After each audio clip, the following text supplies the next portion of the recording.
ሰላም ኣብ ርሑቕን ቀረባን ኮይንኩም ሳና ዘለኹም ክቡራትን ክቡራንን ናይ ዝዕለት ዓበይቲ ምዕባለታት ከም ዝስዕብ ተዋዲዶም ኣለዉ ንቻናልና ላይክ ሼርን ሳብስክራይብ እናገበርኩም ሳና ንክትፀንሑ ብምዕዳም ፈለማ ዓበይቲ ነጥብታት ክነስምዐኩም ኣብ ሕጻት ክሳብ ሕዚ ልዕሊ 350 ሰባት ብጥሜት ከም ዝሞቱ ተፈሊጡ ኣሎ። ናዋርሕ ተሓዊኡ ዝጸንሐ ሓደጋ ጥሜት ማእኸል መዕቆቢ ሕጻጽ ውሕዳት ቲክቶከራት ብዘጋውሕዎ ምስልታት ልቢ ዝሰብር ኩነታት ከም ዘሎ ዓለም ተዓዚባ ኣላ። ኣብ ሽኩት ስልጣን ዝርከቡ ኣመራርሓ ትግራይ ነዚ ሓደጋ ዓዊጦምዎ ድሕሪ ምጽናሕ ሕዚ ናብ ኣደባባይ ምስ ወፀ ህጹጽ ኣዋጅ ኣውጆም ኣለዉ። እዚ ከምዚ ኢሉ እናሃለወ ህወሓት ከም ህዝቢ ክሳብ ንጠፍእ ኣይንዕገስን ኢሉ ህወሓት ትዕግስቲ ልክዕ ኣለዎ ብዝብል ርእሲ ኣብ ዘውፅኦ ሰሙናዊ መልእኽቲ መትከላዊ እምነት ህዝቢ ትግራይ ንህወሓትን ሰላም እኳ እንተኾነ ላዕላውነትና ተወሪሩ ህዝብና ብዕጡቃት እናተጨፍጨፈ ኣብ ማእኸላት መዕቆቢ እናሃለቐ ካብዚ ንላዕሊ ከም ዘይዕገስ ንማሕበረሰብ ዓለም ፍለጡለይ ኢሉ ኣሎ። ድሕሪ ምፅንቃቕ ትዕግስቱ ክወስዶ ዝኽእል ስጉምቲ ግና ኣይገለፀን። ኣብ ሕጻጽ ኣጋጢሙ ዘሎ ሓደጋ ጥሜትን ሕማምን ፍሉይ ትኹረት ተባሂቡ ህጹጽ ኣዋጅ ንኽእወጅ ጽላል ሲቪል ማሕበረሰብ ምዕራብ ትግራይ ጸዊዓ። እታ ማሕበር ናብ ግዜያዊ ምምሕዳር ትግራይ ኣብ ዝጸሓፈቶ ደብዳቤ ጉዳይ ተመዛበልትን ስደተኛታትን ዝጥምት ፍሉይ ሓይሊ ዕማም ወይ ድማ ታስክ ፎርስ ንኽጣየሽ እውን ሓቲታ ኣላ። ካብ ሕቡራት ዓረብ ኤሚሬትስ ኣጽዋር ዝፀዓነት ነፋሪት ናብ ባህር ዳር ምእታዋ ተፈሊጡ። እዚ ድማ ካብ ኤሚሬትስ ናብ ባህር ዳር ብቐጥታ ዝተገበረ ፈላማይ በረራ ከም ዝኾነ ተሓቢሩ ኣሎ። ናይዚኦምን ካልኦትን ትሕዝቶታት ክነቕርበልኩም ኢና። ሰናይ ጻንሒት። ኣብ ሕጻጽን ዝርከቡ ወገናት ዝግበር ሓገዝ ብመንግስቲ ናብ ዝተኸፈተ ሒሳብ ቁጽሪ ባንክ ኣታው ንኽግበር ቢሮ ጉዳይን ኮሙኒኬሽንን ትግራይ ጸዊዑ። ብሽም ማእኸል ተመዛበልቲ ምዕራብ ትግራይ ፍሉይ ቦታ ሕጻጽ ዝግበር ምትእኻብ ሓገዝ ብመንግስቲ ተማኺሉ ይስራሕ ከም ዘሎ ቢሮ ጉዳይ ኮሙኒኬሽን ትግራይ ሓቢሩ ኣሎ። ብመሰረት እዚ ሓገዝ ክገብሩ ዝደልዩ ኣካላት ብሽም ምምሕዳር ዞባ ምዕራብ ትግራይ ናብ ዝተኸፈተ ባንክ ሒሳብ ቁጽሪ 173765788 ኣታው ክገብሩን ወገን መድሓን ክታምኩም ክተንብሩ ንጽውዕ ኢሎም ኣብ ዘውፅኦ መግለጺ ህዝቢ ካብ መረቦቱ ምምዝባል ከያኽሎ ንማዕለያ ዘይብሉ ጥሜትን ዓጽቦን ተሳጢሑ ከም ዝርከብ ኩነታት ኣብ ማእኸል መዕቆቢ ተመዛበልቲ ሕጻጽ ዝርከቡ ተመዛበልቲ መርኣያ ይኽብል እውን ገሊጹ። ተመዛበልቲ ምድሓን ብሕታዊ መማረፂ ናብ መረቦቶም ምምላስ ከም ዝኾነ ዝሓበረቲ መግለጺ ኣብ ውሽጢ ዓድን ወፃን ብዝነብሩ ዝተፈላለዩ ውልቀ ሰባት ዝተጀመረ ወገን ናይ ምድሓን ተበግሶን ኢሉ ኣብ ሕጻጽ ዘሎ ጸገም ዝበኣሰ ኮይኑ እምበር ኣብ ኩሎም መዕቆቢ ተመዛበልቲ እውን ተመሳሳሊ ጸገም ምህላው ዝሓበረ ቢሮ ኮሙኒኬሽን እቲ ጸገም ብውልቀ ስለ ዘይፈታሕ መድህን ህዝቢ ዝኸውን ውዳበ ብምፍጣር ጸገማት ተመዛበልቲ ንምፍታሕ ንረባረብ ክብል ጸዊዑ። ግዜያዊ ምምሕዳር ትግራይ እውን ህዝቢ ካብ ብርሰትን ብድሓን ይሰርሕ ኣሎ ክብል ቢሮ ጉዳያት ኮሙኒኬሽን ትግራይ ገሊጹ ኣሎ። ይኹን እምበር ግዜያዊ ምምሕዳር ትግራይ ዋላ እኳ ሎማዓንቲ 13 ታሕሳስ 2018 ዓ.ም ኣኼባ እንተካየደ ክሳብ ሕዚ ዝወፀ ሓበሬታ የለን። ህወሓት ከም ህዝቢ ክሳብ ንጠፍእ ኣይንዕገስን ኢሉ ህወሓት ትዕግስቲ ልክዕ ኣለዎ ብዝብል ርእሲ ኣብ ዘውፅኦ ሰሙናዊ መልእኽቲ መትከላዊ እምነት ህዝቢ ትግራይ ንህወሓትን ሰላም እኳ እንተኾነ ላዕላውነትና ተወሪሩ ህዝብና ብዕጡቃት እናተጨፍጨፈ ኣብ ማእኸላት መዕቆቢ እናሃለቐ ካብዚ ንላዕሊ ከም ዘይዕገስ ማሕበረሰብ ዓለም ፍለጡለይ ኢሉ ኣሎ። ድሕሪ ምፅንቃቕ ትዕግስቱ ክወስዶ ዝኽእል ስጉምቲ ግና ኣይገለፀን። መትከላዊ እምነት ህዝቢ ትግራይ ንህወሓትን ሰላም እዩ ዝበለ ህወሓት ካብዚ ጽኑዕ መትከሎም ተበጊሶም እውን ነቲ ኣብ ፕሪቶርያ ዝተበፅሐ ስምምዕ ክትግበር ብተደጋጋሚ ክምሕጾኑ ምጽንሖም ኣፍሊጡ። ባህጊ ህዝቢ ትግራይ ንህወሓትን እቲ ምቁራጽ ተኹሲ ናብ ዘላቒ ስምምዕ ሰላም ክሰጋገር እምበር ንድሕሪት ክምለስ ኣይኮነን። እዚ ማለት ግን ላዕላውነትና ተወሪሩ ህዝብና ብዕጡቃት እናተጨፍጨፈ ኣብ ማእኸላት መዕቆቢ እናሃለቐ በዚን በቲን ህዝቢ ትግራይ ንምጽናሕ ዝግበሩ ሽርሕታት ተጻዊርና ከም ህዝቢ ክሳብ ንጠፍእ ክንዕገስ ኢና ማለት ኣይኮነን ኢሉ ህወሓት ትዕግስተይ ተወዲኡ ካብ ምባል ሓሊፉ እንታይ ዓይነት ስጉምቲ ንምውሳድ ከም ዝተዳለወ ግና ዝበሎ ነገር የለን። ህወሓትን ህዝቢ ትግራይ ንኩሎም ናይ ሰላም ዕድላት ፀንቂቖም ንምጥቃም ብትዕግስቲ እንትምሕጾኑ መንግስቲ ኢትዮጵያ ድማ በኣንጻሩ ብኹናት ኣያሳኽዕውን ዝበሎ ሙሉእ ጽንተት ህዝቢ ትግራይ ብዝተፈላለየ መልክዕ ይቕጽል ከም ዘሎ በዚ እውን ሰብኣዊ ቅልውላው ትግራይ ካብ ዝገደደ ናብ ዝበኣሰ ካብ ዝሰጋገር ጸኒሑ ኢሉ ልዕሊ 5 ዓመታት ኣብ ቅዳድ ኬንዳ ዝነብር ዘሎ ህዝብና ኣደዳ ኣራዊት ኮይኑ እናነክየ ብዝኸድ ዘሎ ሰብኣዊ ሓገዝ ኣብ ኩሎም ማእኸላት መዕቆቢ ከቢድ ሰብኣዊ ቅልውላው ተፈጢሩ ህዝብና በብመዓልቱ ብጥሜትን ሕማምን ይመተሎ ዝበለት ይውድብ ኣካል እዚ ተፈጢሩ ዘሎ ሰብኣዊ ቅልውላው ድማ ኣብ ማእኸል ማዕቀው ተመዛበልቲ ሕጻጽ ከቢድ ሓደጋ ጥሜት ኣጋጢሙ ህይወት ወገናት ንስእን ኣለና ኢሉ እቶም ዛጊድ ብህይወት ዘለዉ ወገናት እውን ኣብ ከቢድ ዓጽዋ ኣትዮም ኣብ ኣዝዩ ዘተሓሳስብን ከቢድን ኩነታት ይርከቡ ብምባል መላእ ህዝቢ ከምቲ ክሳብ ሕዚ እናግበሮ ዝመጸ ምድጋፍ ብፍላይ ድማ ገበርቲ ሰናይ ትካላት ህይወት እዞም ኣብ ሓደጋ ዘለዉ ኣብ ማእኸል ማዕቀው ተመዛበልቲ ሕጻጽ ዝርከቡ ወገናት ንምድሓን ንኽረባረብ ጸዊዑ እዚ ተጸባይ ሓገዝ ኮይኑ ኣብ ሓደጋ ወዲቑ ዘሎ ህዝቢ ትማሊ ንባዕሉ ኮይኑ ንኻልእ ዝሰርፍ ዝነበረ ጻዕራም ህዝቢ እዩ ሰኣን ግቡእ ጽዑንቶ ማሕበረሰብ ዓለም ንልዕሊ 5 ዓመት ዝዘለቐ ጀኖሳይድ ግን ንህልውንኡ ኣብ ሓደጋ ኣውዲቑዎ ኣሎ ኢሉ ማሕበረሰብ ዓለም ክፈልጦ ዝግባእ ህዝቢ ትግራይ ዝፍጸሞ ዘሎ ጀኖሳይድ ልዕሊ እዚ ክጻወሮ ዘይኽእል ምዃኑን ትዕግስቲ ልክዕ ከም ዘለዎን ብምጥቃስ ማሕበረሰብ ዓለም ብፍላይ ኣደራደርቲ ስምምዕ ፕሪቶርያ ኣብ ልዕሊ ህዝቢ ትግራይ ድሕሪ ምፍራም ስምምዕ ፕሪቶርያ እውን እንተኾነ ብመንግስቲ ኢትዮጵያ ዝፍጸም ዘሎ ሰላሕታዊ ጀኖሳይድ ጠጠው ንኽብል እጃሞም ክጻወትሉ ዝግባእ ግዜ ይጽንቀቕ ምህላው ተገንዚቦም ታሪኻዊ ሓላፍነቶም ሕዚ ክዋጹ ይግባእ ክብል ኣገንዚቡ ህወሓት ተመዛበልቲ ንኽምለሱን ግዝኣት ትግራይ ሓራ ንኽወፅን ተደጋጋሚ መግለጽታት እናውፅአ ዝጸንሐ እኳ እንተኾነ ብዛዕባ እቲ ኣብ ሕጻጽ ኣጋጢሙ ዘሎ ልቢ ዝሰብር ሓደጋ ጥሜት ግና ብጩቕ ከይበለ ጸኒሑ እዩ እቲ ኣብ ሕጻጽ ኣጋጢሙ ዘሎ ሓደጋ ጥሜት ብቲክቶከራት ዝወፀ ኮይኑ ሕዚ ደድሕሪ ማሕበራዊ ሚድያ ውድባት ፖለቲካን ጊዜያዊ ምምሕዳርን ፋሕጠርጠር ምባል ጀሚሮም ኣለዉ ኣብ ሕጻጽ ማእኸል ጊዜያዊ መዕቆቢ ዛጊድ 350 ተመዛበልቲ ብጥሜት ከም ዝሞቱን 1700 ተመዛበልቲ ኣብ ኣፍ ሞት ከም ዝርከቡን እናተገለጸ ይርከብ ቅድሚ ሕዚ እውን ኣብ ቆላ ተንቤን ጣብያ ያቄር ኣጋጢሙ ዝነበረ ሓደጋ ጥሜት ህይወት ሰባት ምስ ቀጠፈ ምጉያይ ምጅማሩ ዝዝከር እዩ ውድብ ስምረት ኣብ ሕጻጽ ኣጋጢሙ ዘሎ ሓደጋ ጥሜት ብህጹት ክፍታሕ ንኹሎም ሰብኣዊ ትካላት ጻውዒት ኣቕሪቡ ስምረት ጉጅለ ድሕረትን ዋርድያታቱን ልዕሊ ዝኾነ ግዜ ብጉሕለት ወርቅን መሬትን ጅቦኦም ኣብ ዝሓበጠሉ እዋን ሰኣን ምግብን መድሓኒትን ህይወት ተመዛበልቲ ወገናትና ብኸምዚ እንተሃልቕ ምርኣይ ውሽጥና ዝጎድአን ርእስና ክነድንን ዝገበረን ክስተት እዩ ድማ ኢሉ ሞትን ስቃይን ተመዛበልቲ ወገናትና የብቅዕ ብዝብል ርእሲ ሎሚ 13 ታሕሳስ እዋናዊ መግለፂ ዘውፀ ውድብ ስምረት ኣብ ወረዳ ኣስገደ መዕቆቢ ተመዛበልቲ ሕጻጽ ዝርከብ ህዝቢ ዞባ ምዕራብ ትግራይ ዝረአ ዘሎ ናይ ጥሜት ሓለንጊ ጠጠው ክብልን ብህጹጽ ክንበጽሖልን ሰብኣውን ሞራላውን ሓላፍነትና ክንፍጽም ይግባእ ኢሉ ቅድሚ ህዝቢ ውድብ ምድሓን ዝብል ናይቲ ድሕር ጉጅለ መዝሙር ሰብኣዊ ህሊናዊ ሞራላውን ሕጋውን ቅቡልነት ዘይብሉ እንትኸውን በዚ ኣምር ድማ ህዝብና ይሃልቀሎ ዝበለ ስምረት እዚ ኣብ ልዕሊ ህዝብና ዝተፈጠረ መሕዘኒ ኩነታት ብህጹጽ ክፍታሕ ንኹሎም ሰብኣዊ ትካላት ጻውዒት ይቐርብ ኢሉ እዚ ኩነታት ካብ ሚድያ ተኸዊሉ ዓለም ከይርዮን ከይሰምዖን ስለዝተገበረ እንተዘይኮይኑ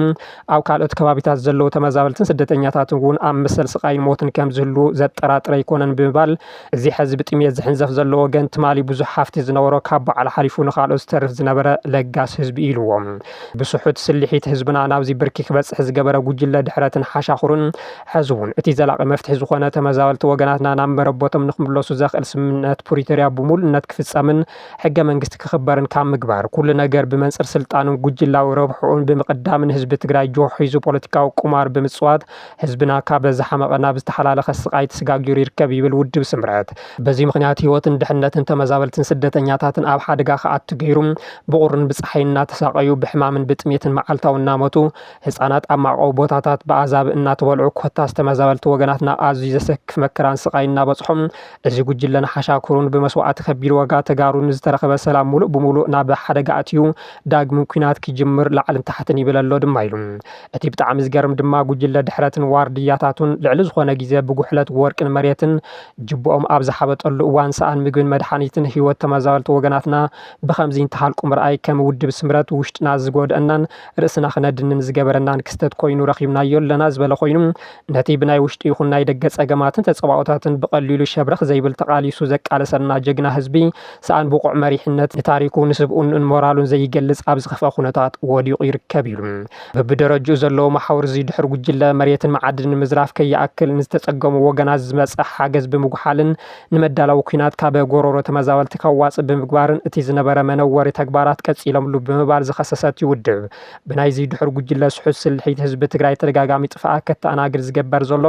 ናይ ገበን ሓይሊ ካብ እንግድዓ ህዝቢ ትግራይ ክውገድ ምግባር ኩሎም ጸገማት ትግራይ ንምፍታሕ ኣብ ዝግበር ጉዕዞ ናይ መጀመርያ ስጉምቲ ኢልዎም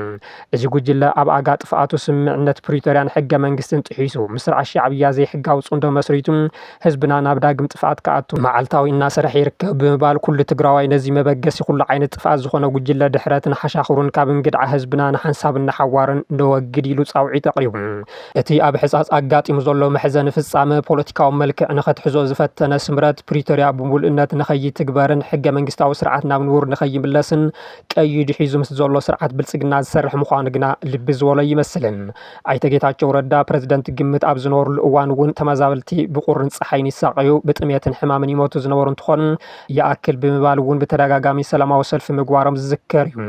ኣይተ ጌታቸው ኣብቶም ሰልፍታት ተረኺቦም እውን እዚ ሰልፊ ናይ መወዳእታኹም እዩ ምባሎም ዝዝከር እዩ። ናይ መጨረሻ ሰልፊ ክኾን ከለሉ ፈተናፀላእና ግን እዚ ከምታ ዝበልክዎ ናይ መጨረሻ ሰልፊ ክኸውን ክንገብር ኢና። እቲ ሕዚ ውድብ ስምረት ጠቒስዎም ዘለዉ ኩሎም መከራታት ኣብ እዋን ዘመነ ስልጣን ጌታቸው ረዳ እውን ከም ዝነበሩ ዝፍለጥ ኮይኑ ኣብ ጣንቋ ምላሽ ኣበርገለ ሽረን ካልኦትን ብጥሜት ዝሞቱ ወገናት ናይዚ ምስክር እዮም። ካብዚ ብተወሳኺ ነዚ መግለፂ ዘውፀ ውድብ ስምረት ዝመርሑ ጌታቸው ረዳ ንሓለቆም ኣብዪ ኣሕመድ ዘወድስ ፅሑፍ ኣብ ገጽ ፌስቡኮም ምልጣፎም ብዙሕ ተቃውሞ ገጢምዎም ኣሎ። ትማሊ ዲጂታል ኢትዮጵያ ኣብ ዝብል ፅውፅ እዋይ ቀዳማይ ሚኒስትር ኣብዪ ኣሕመድ ዝተረኸብሉ መድረኽ ተረኺቦም ዝነበሩ ኣይተ ጌታቸው ብጣዕሚ ተስፋ ዝህብ መድረኽ ብምባል ገለጽዎ እንትኾኑ ብዛዕባ ዝቕፅሉ 5 ዓመታት ሓሪፍ ጉዕዞና እንትንሓስብ እዚ ንጉዕዞና ዕንቅፋት ክኾኑ ዝኽእሉ ጉዳያት ብሓባር ምፍታሕ ግዲ ይብለና ክብሉ ጽሒፎም እዮም። ነዚ ስዒቡ ነቲ ብጥሜት ህዝቢ ዝሃልቀሉ ዘሎ ጉዕዞ ነቲ ህዝቢ ብጥይት ዓረር ዝቅሎ ዘሎ ጉዕዞ ድዩ ሓሪፍን ተስፋ ዝህብን ጉዕዞ ዝብልዎ ዘለዉ ንምንታይ ከ ናይ ህዝቢ ድምፂ ዘይትኾኑ ዝብሉ ብዙሓት ርእቶታት የተኣናግዱ ኣለዉ። ኣብ ሕጻጽ ኣጋጢሙ ዘሎ ሓደጋ ጥሜትን ሕማምን ፍሉይ ትኹረት ተዋሂቡ ህጹጽ ኣዋጅ ንኽእወጅ ጽላል ሲቪል ማሕበረሰብ ምዕራብ ትግራይ ጸዊዓ። እታ ማሕበር ናብ ጊዜያዊ ምምሕዳር ኣብ ጽሓፈቶ ደብዳበ ጉዳይ ተመዛበልትን ስደተኛታትን ዝጥምት ፍሉይ ሓይሊ ዕማም ወይ ድማ ታስክ ፎርስ ንኽጣየሽ ሓቲታ። ካብ ሞትን ማእሰርትን ምስላ ኣምሊጡ ንዝሓለፉ 5 ዓመታት ሃፍቱን ንብረቱን ተመንጢሉ ካብ መረበቱ ብሓይሊ ተሰጉጉ ኣብ መዕቆዊ ተመዛበልቲ ካምፕታት ውሽጢ ዓድን ወፃእን ኣብ ልዕሊ ዝነብር ዘሎ ህዝብና ይበጽሕ ዘሎ ፈተና ካብ እዋን ዓይነቱ እናቀየረ መጠኑ እናሰፍሐ ይኸይድ ምህላው ካብ ዓይኒ ጊዜያዊ ምምሕዳር ትግራይ ዝተኸወለ ጉዳይ ኣይኮነን ዝበለት እታ ማሕበር ተመዛባላይን ስደተኛን ህዝብና ብውዕል ፕሪቶርያ መሰረት ናብ መረበቱ ክምለስ ተሪፉ ኣብ ዘሎ ኮይኑ እውን እንተኾነ ብሰላም ክነብር ከም ዘይከኣለ ገሊጻ። ህፃናት ብእንስሳ ዘገዳም ተቐቲሎምን ቆሲሎምን ካልኦት ብሓዊ ተቃፂሎምን ሞይቶምን ብዙሕ ድማ ብሰንኪ ዘይውድብን ዘይሓላፍነታውን ኣመራርሓን ኣሰራርሓን ንዓመታት ኣብ ቀዳድ ኬንዳ ቁርን ፀሓይን ማይን ንፋስን ጥሜትን ሕማምን እናተፈራረቀዎም የመናምንዎ ኣለዉ ኢላ። ጽላል ሲቪል ማሕበረሰብ ምዕራብ ትግራይ ከም ትካል ቁልፍ መፍትሒ ኩሎም ፀገማት ተመዛበልቲ ብዘይወዓል ሕደር ውሕስ ብዝኾነ መንገዲ ናብ መረበቶም ምምላስ ኢላ ከም ተኣምንን ትቃለስን ብምግላጽ ይኹን እምበር ህዝብና ክሳብ ዝምለስ ክጠፍእ ስለ ዘይግባእ ጊዜያዊ ምምሕዳር ትግራይ 10 ጉዳያት ንኸማልእ ሓቲታ ኣላ። ኣብ ሕጻጽ ኣጋጢሙ ዘሎ ሓደጋ ጥሜትን ሕማምን ፍሉይ ትኹረት ተዋሂቡ ህጹጽ ኣዋጅ ንኽእወጅ ኣብ ከም ሕንጻጽ ዝበላ ንመንበሪ ዘይምችዋ ንሓደጋ ዝተቓልዓ ካብ መሰረታዊ ግልጋሎት ዝረሓቐ ማእኸላት ዝነብሩ ተመዛበልቲ ናብ ካልእ ዝሐሸ ቦታ ክሰፍሩ ንኽግበር መሰረታውን ጠለባት ተመዛበልቲ ማለት እውን ምግቢ፣ ማይ፣ መጽለሊ፣ መድሓኒትን ትምህርትን ወዘተ ክማላእን እታ ማሕበር ሓቲታ ኣላ። ኣብ ኣወሃባ ሰብኣዊ ሓገዛት ይረአ ዘሎ ዝተሓላለኸ ናይ ኣሰራርሓን ኣመራርሓን ፀገማት ብቁልጡፍ ክእረሙ ኩሎም መዕቆዊ ተመዛበልትን ስደተኛታትን እኹል ፀጥታን ሓልዋን ክግበረሎም ኣብ ትሕቲ ወረርቲ ሓይልታት ተጨቁኑ ዝነብር ዘሎ ህዝብና ብዘይ ሻራውያን ዓለም ለኸ ተሓለቕቲ ሰብኣዊ መሰላትን ጋዜጠኛታትን ንኽበፅሑሎምን ተመዛበልቲ ከም ኩሉ ዜጋ ዲጂታል መለለይ መንነት ንኽረብቡ እውን እታ ማሕበር ናብ ጊዜያዊ ምምሕዳር ትግራይ ኣብ ዝለኣኸቶ ደብዳቤ ሓቲታ ኣላ። ትካላት መንግስቲ ፌደራል ኣብ ልዕሊ ህዝቢ ምዕራብ ትግራይ ይፍጸም ዘሎ ስርዓታዊ መድልዎ ዶብ ንኽብል ተመዛበልትን ስደተኛታትን ከይምለሱ ዝዕንቅፉ ዘሎ ኣካላት ንመላእ ህዝቢ ትግራይ ምፍላጥ ህዝቢ ፈሊጡ ብዝተዋደደ መልክዑ ክቃለሶም ምግባር ጉዳይ ተመዛበልትን ስደተኛታት ዝጥምት ፍሉይ ሓይሊ ዕማም ወይ ድማ ታስክ ፎርስ ንኽጣየሽ እውን ጽላል ሲቪል ማሕበረሰብ ምዕራብ ትግራይ ጸዊዓ። እዚ ኣብ ልዕሊ ተመዛባላይ ህዝብና ወግሐ ፀብሐ ይወርድ ዘሎ ዘይዛር ስቃይን መከራን ንምቅላል እቶም ኣብ ላዕሊ ዝተጠቐሱን ካልኦትን ተግባራዊ ስጉምትታት ምውሳድ ፀገማት ተመዛበልቲ ንግዚኡ እኳ እንተኾነ ዘቃልሉ ብምዃኖም ፍሉይ ትኹረት ተዋሂቦም ክትግበሩ ይግባእ ዝበለት እታ ማሕበር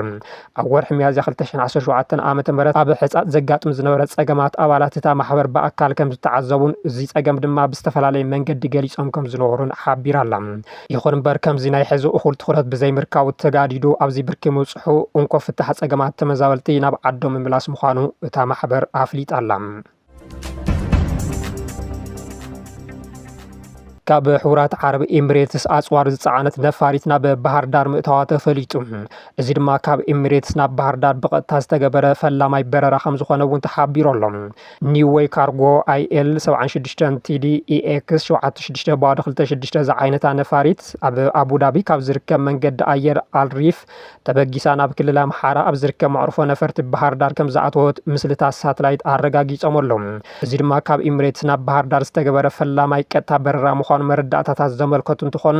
እታ ነፋሪት ድሕሪ ናይ ባህር ዳር ጉዕዞኣ ናብ አዲስ አበባ ከም ዝተመለሰት እውን ተፈሊጡ ኣሎ ኣብ ዝሓለፈ ሰሙን ፍላይ ስካይ አይኤል 76 ቲዲ ናይ ጽዕነት ነፋሪት ኢኤክስ 76 ባዶ 22 ካብ መዕርፎ ነፈርቲ አልሪፍ አቡዳቢ ተበጊሳ ኣብ መንገዲ ኣየር ሓረር ሜዳ ከም ዝዓረፈት ገሊጹ ምንባሩ ይዝከር ኣብዚ ሰሙን እዚ ወተሃደራዊ ናይ ጽዕነት በረራታት ኤሚሬት ኢትዮጵያ መዓልታዊ ይካየዱ ከም ዘለውን እዚ ድማ ኣብ ዝሓለፉ 2 ዓመታት ዘይተረኣየ ምድግጋም ከም ዝኾነን መረዳእታታት ይሕብሩ መንግስቲ ኢትዮጵያ ካብ ሕቡራት ዓረብ ኤሚሬትስ ብርክ ዝበለ ኣጽዋር የእቱ ከም ዘሎ እዚ ድማ ካብ አቡዳቢ ናብ ሶማሊላንድ መዕርፎ ነፈርቲ በርበራ ካብኡ ድማ ናብ አዲስ አበባ ቀፂሉ ናብ ዓፋር ሰመራን ኣምሓራ ጎንደርን ክጓዓዝ ምጽንሑ ዝፍለጥ እዩ ሕዚ ዝወፁ ሓበሬታታት ድማ እቲ በረራ ብቐጥታ ናብ ባህር ዳር ከም ዝኾነ ገሊጹ ኣሎ ስርዓት ብልጽግና እቲ ዘእትዎ ዘሎ ማዕለያ ዘይብሉ ኣጽዋር ኣብ ልዕሊ ትግራይ ወይ ከዓ ኤርትራ ካኸፍቶን ዝኽእል ኩናት ዝውዕል ከም ዝኾነ ገለ ተንተንቲ እናገለጹ ይርከቡ ኣብዚ ሕዚ እዋን ኣብ ሰመራን ጎንደርን ዊንግሎንግን ባይራክታር ቱቢን ዝዓይነተን ድሮናት ከይተርፋ ከም ዝርከባ ዝሕብሩ ፍልፍላት ሓሓሊፉ ኣብ ክልል ኣምሓራ ኣብ ልዕሊ ፋኖ ይካየድ ዘሎ ኩናት ንደብዳብ ይጥቀመለን ከም ዘሎ ይግለጽ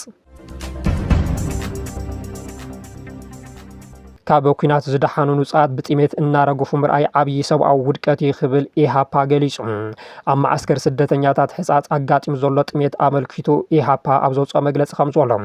ንዝሓለፉ ዓመታት ብከቢድ ኩናት ዝሳቀ ዘሎ ህዝቢ ትግራይ ብፖለቲካ ወለድ ምክንያት ሕዚ እውን ኣብ ዓብዪ ሓደጋ ከም ዝርከብ ውድብና ተዓዚባ ዝበለ ኮይኑ ምስ ናይ ውሽጢ ሃገርን ወፃን ሓይልታት ብዘይፍትሓዊ መንገዲ ኣብ ኩናት ዝጸንሐ ህዝቢ ትግራይ ስለምንታይ ካብ ጥይት ኣምሊጥካ ብዝመስል መልክዑ ከይተረኣየን ከይተሰምዐን ብጥሜት ይመውት ኣሎ ኢሉ እቲ ዘስካሕክሕ ኩናት ስዒቡ ካብ መረበቶም ተመዛዊሎም ኣብ ዝተፈላለዩ ማዓስከራት ስደተኛታት ዝርከቡ ንጹሃት ዜጋታት ብዙሕ ጸገማት ከጋጥሙ ከም ዝጸንሐ ዝገለጸ ኢሃፓ ጸገማቶም ዝፈትሕ ወይ እውን ስክፍታታቶም ዝሰምዕ ሰብ ስለ ዘይነበረ ዝኸፍአ ሓደጋ ካብ ዝቃልዑ ዓመታት ከም ዝሓለፎም ገሊጹ ኣብ ማዓስከር ስደተኛታት ሕጻጽ ዘጋጠመ ድማ ዝዩ ጥሜት ብፍጹም ግዜ ኣይህብን ሞ ኢሃፓ ነዞም ሰባት ህጹጽ ሰብኣዊ ሓገዝ ክገብርን ጉዳያቶም ብዘላቀ መንገዲ ክፍትሓን ይጽውዕ ኢሉ ኣብዚ ክስመረሉ ዘለዎ ጉዳይ ደቆም ናብ ኩናት ዝተዳጎንዎም ዝኾነ ይኹን ደገፍ ዘይብሎም ንስልጣኖም ኩሉ ብውሕዳት ካብ ገዝኦም ንዝተመዛበሉ ነዞም ዜጋታት ምሕጋዝ ረድኤት እንተይኮነ ዘይግነታዊ ግቡእ ኢሉ መግለጺ ኢሃፓ ንህዝቢ ትግራይ ዘለዎ ጽኑዕ መሓዛነት ዝገለጸ ኢሃፓ ካብኡ ዝድለ ኩሉ ከም ዝገብር እውን ቃል ኣትዩ እቲ ጊዜያዊ ምምሕዳር ትግራይ ዝብል ሓይሊ ብዝፈጸሞ መነወሪ ክሕደት ብሕግን ሞራልን ተሓታቲ ምዃኑ ክፈልጥ ይግባእ ክብል ውድብ ናጽነት ትግራይ ውናት ገሊጹ ውድብ ናጽነት ትግራይ ኣብ ጉዳይ ተመዛበልትን ግዛኣታዊ ሓድነትን ንጻት እውን ትኽስ ከም ዘይብልን ብዋናነት እውን ትግራይን ተጋሩን ኣብ ዝሕዚ እዋን ካብዚ ዝዓቢ ጉዳይ ከም ዘይብሎም ናይ ቀዳምነት ሂቡ ላዕላውነት ትግራይ ክኽበር ተመዛበልትን ኣብ መረበቶም ክምለሱ ውዕሊ ፕሪቶሪያ ብህፁፅ ንኽትግበር ዝምልከቶም ኣካላት እውን ሓላፍነቶም ንኽዋፁ ዝተፈላለዩ ጻዕርታት እናገበረ ከም ዝመጽ ሓቢሩ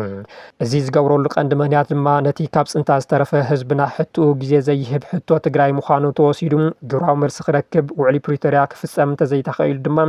ዓለም ሪኣቶ ዘይትፈልጥ ከቢድ ማሕበር ቁጥባዊ ቁልውላው ከም ዝሳጣሕ ካብ ዘለና ፍርሒ ዝበለት ውድብ እንተኾነ ግን ተመዛበልትና ከም መጣል ዕጅሆ ብምሓዝ ጉዳይ ተመዛበልቲ ካብ ቀዳምነት ብሄራዊ ኣጀንዳ ኣውሪድካ ድሕሪ ኩሎም ኣጀንዳታት ብምስራዕ ንውልቃውን ጉጅላውን ረብሖኦም ከድሕኑ ተመዛበልቲ ከም መሳርሒ ዝጥቀሙ ዘለዉ ናይ ደገን ናይ ውሽጥን ኣካላት ተሓባቢሮም ነቲ ሕዚ ኣብ ሕጻጽን ካልኦት መዕቀዊ ተፈናቀልትን ወገናትና ዝርአ ዘሎ ሞት ምክንያት ኮይነሎ ኢሉ ኣብ ተመዛበልቲ ወገናትና ምዕራብ ትግራይ ብሓደጋ ጥሜት ምክንያት ዝሞቱ ሰባት ከም ዘለዉ ዝተፈላለዩ መንግስታውን ዘይመንግስታውን ትካላት ሓበሬታ እናውፅኡ ከም ዝጸንሑ ብምሕባር ቅድም ኢሉ ኣመራርሓ ውድብ ናጽነትን ካልኦት መሓዙት ውድባትን ኮይና ናብቲ ሕዚ ብናይ ሰብ ስራሕ ጥሜት ወገናትና ዝሞተሉ ዘሎ ሕጻጽ ከይና ኣብ ዝገበሩናዮ ትዕዝብቲ እውን ናይ ጥሜት ሓደጋ ከም ዘጋጥምን እኹል ጠመተ እንተዘይተገይሩሉ ብርኪ ዝበሉ ወገናት ክሞቱ ከም ዝኽእሉን ብማዕኸናት ዜና ሓቢርና ነርና ኢና ይብል እዚ ኣጋጢሙ ዘሎ ሓደጋ ጥሜት እቲ ጊዜያዊ ምምሕዳር ትግራይ ዝብል ሓይሊ ኣይፈልጦን ዝብል እምነት የብለኝ ዝበለ ውናት ኮነ ኢልካ ካብ ኣፍሉጦ ማሕበረሰብ ዓለም ክሕባእ ብምግባር ኣብ ልዕሊ ተመዛበልቲ ወገናት ዓብዪ ክሕደት ተፈፂሙ ኢሉ እቲ ጊዜያዊ ምምሕዳር ትግራይ ዝብል ሓይሊ ብዝፈፀሞ መነወሪ ክሕደትን ብሕግን ሞራልን ተሓታቲ ምዃኑ ክፈልጥ ይግባእ ድማ ኢሉ ኣሎ ብሰንኪ ጉጅላውን ውልቃውን ረብሓ ጥራሕ ዘቐድም ካብ ኣፍንጮ ርሒቑ ምርኣይ ዝተሰኣነ ህወሓት ዝብል ሓይሊ ናይ ትግራይ ዓቕሚ ብሓይሊ ብረት በቲኑ ካብ ተመዛበልቲ ናይ ኣባልነት ክፍሊት ምኽፋል ተመዛበልቲ ንሰራዊት ናይ እኽልን እንስሳን ሓገዝ ገይሮም ኣብ ማእኸላይ ዞባ ኣብ ዓድዋ ቅድሚ ሓደ ወርሒ ዝረኣናዮ ዝበሉ ንምዝራብ ዘሕፍር ዘደንፁን ተግባራት ኣብ ሕሉፍ ርኢና ተዓዚብና ኢና ክብል እውን ኣፍሊጡ ብኮናትላት ወርቂ ዝሕፈሰሉ ሰሜን ምዕራብ ብፍላይ ብናይ ደገን ውሽጥን ዘይሕጋውያን ሓይልታት ብኬሚካላት እናተሓፀበ ንወለዶታት ክኸውን ዝኽእል ሃፍቲ ትግራይ ይጓሕጓሓሎ ዝበለት ይውድብ ኣብቲ ከባቢ ዘሎ ህዝቢ እውን ሰማዒ ዳእስኣነ እምበር ንክልተ ዓመታትን ልዕሊኡን ክቃለፅ ፀኒሑ እዩ ሕሉፍ ሓሊፉ ብናይ ፅንቲ ሓይልታት ካብ ምዕራብ ትግራይ ዝተፈናቐሉ ኣብ ማቆ ዝርከቡ ተመዛበልቲ ወገናትና ብጥሜት ይሃልቁ ከም ዘለዉ ንርኢ ኣለና እቲ ብጣዕሚ ዘሕዝን ዓዶም ዝሃወቶም ሃፍቲ ተጠቒሞም ከየድሑን ተኸልኪሎም ኣብ ሕፃፅ ወርቂ ተተርእሶም ክሃልቁ ካብ ምርኣይ ዘሕዝንን ዘደንፁን ነገር የለን ኢሉ ብተመሳሳሊ ውድብ ሳልሳይ ወያነ ትግራይ እውን መግለፂ ዘውፀን ትትከውን ኣብ ሕፃፅ ኣጋጢሙ ዘሎ ጥሜት ህወሓት ዝፈጠሮ ኢሉ ካብ ቤቶም ዝተፈናቐሉን ዝተሰደዱን ደቂ ብሄረ ትግራይ ዝሓልፍዎን ይሓልፍዎን ዘለዉ መዓት ኣዝዩ ከቢድን መሪርን ክብል ገሊፅዎ ኣሎ ሕፃፅ ዝቐልዖቶ ምረትን ዕምቆትን ሓሰረ መከራ ወገናትና ልቢ ዘንብዕ ኮይኑ ትግራይና ዘላትሉ ጀቕጀቕን ዕምቆት ውርደትን ድማ የርኢ ዝበለ ሳወት ጥቓ 4 ዓመታት ኣብ እንግድዓ ህዝብና ዝተጣበቐ ስርዓት ሰብ ህወሓት ዝወለዶ ስርዓታዊ ጥሜት ምዃኑ ክፍለጥ ኣለዎ ኢሉ ኣብ ሕፃፅ ዘጋጥመና ዘስካሕክሕ ጥሜት ይኹን ምልኣተ ህዝብና ዝነበሮ ዘሎ ደልሓመት መዋቕራውን ስርዓታውን እዩ ህይወት ወገናትና ክነድሕን ብህፁፅ ክንረባረብ ዘላቒ ማወፆ ግና ኣብዚ ዘመን ጥሜት ዘዋለደን ንብሄራዊ ውርደት ዘሳጥሕናን ስርዓት ምልዋጥ ይግባእ ክብል ኣገንዚቡ ኣብ ሕፃፅ ዝተረኣየ መስካሕክሕ ስዒቡ ውልቀ ሰባትን ትካላትን ይኹን ምልኣተ ህዝብና ንዘርኦ ናይ ምሕጋዝ ድልየት ልዑል ናዕዳ ከም ዘለዎ ዝገለፀ ሳልሳይ ወያነ ትግራይ ይኹን እምበር መከራ ትግራይ መሉኡ ዝፍታሕ ስር ፀገምና ዝኾነ ስርዓታዊ ፀገም ካብ ምርዳእ ምቕያርን ሓዱሽ ንብሄረ ትግራይ ዘገድስ ስርዓት ካብ ምትካልን ጥራሕ ከም ዝብገስ ይኣምን ኢሉ ምልኣተ ህዝብና ጎና ጎኒ ንወገናቱ ዝገብሮ ዘይተሓለለ ፃዕሪ ንስርዓታዊ ለውጢ ኣብ ዝጥምት ቃልሲ ሓቢሩና ይቃለስ ክብል እውን ሳወት ፀዊዖሎም ክቡራትን ክቡራንን ሎሚ ዝሓዝናዮም ዜናታት ነዚኦም ይመስሉ ነይሮም ስለዝተኸታተልኩምና ብምስጋን ኣብዚ ክንፍለየኩም ሰላም